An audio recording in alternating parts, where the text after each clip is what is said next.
The writer of Hebrews teaches, warns, and encourages the Jewish Christians that Jesus paid it all. You, like the discouraged Jewish Christians, can learn a lot in the last verses of Hebrews 10. In verses 19 through 21, we can find encouragement even when we are down. We have an all access pass to God, and we have a bold approach when going into God's presence. Because we have the all access pass to God, we should take full advantage of it.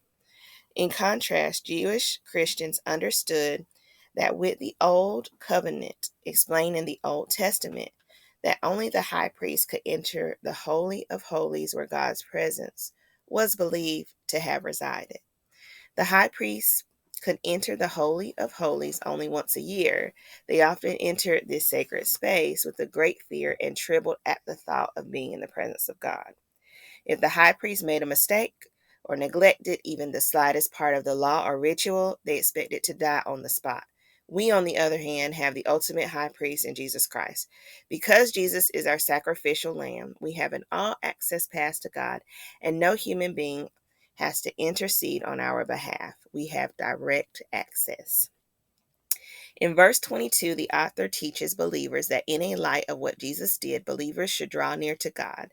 Under the old covenant, drawing near to God was difficult since it required access to the Holy of Holies, which was limited to the high priest. However, Jesus gave believers the opportunity to have a personal relationship with God, even if you didn't have a title. In verses 23 through 25, the author teaches that believers should hold fast to the truth as well as be in the community of God's people. The author tells believers that when they are down, it's not healthy to be lonely. It's not healthy to shut others out who care about them. It is important to participate in the life of the church and be around other people who believe in Christ. Why? Because difficult times will come. The final verses of Hebrews 10 contains a warning against willfully rejecting Jesus, for he died for each of us. There is no other sacrifice that can atone for our sin.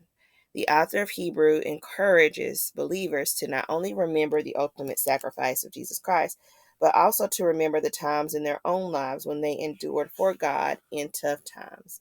Therefore, draw on your past experiences and stay true to your future. Remember that you have access to God. Okay, so keeping it together. Remember, you can have an all access pass to God through Jesus Christ if you desire to have a personal relationship with God by accepting Jesus Christ into your life. No matter how big you think your sin is, no matter your lifestyle, know that God will forgive you and start your relationship with God anew. Approach God confidently because you have an unlimited access pass to God.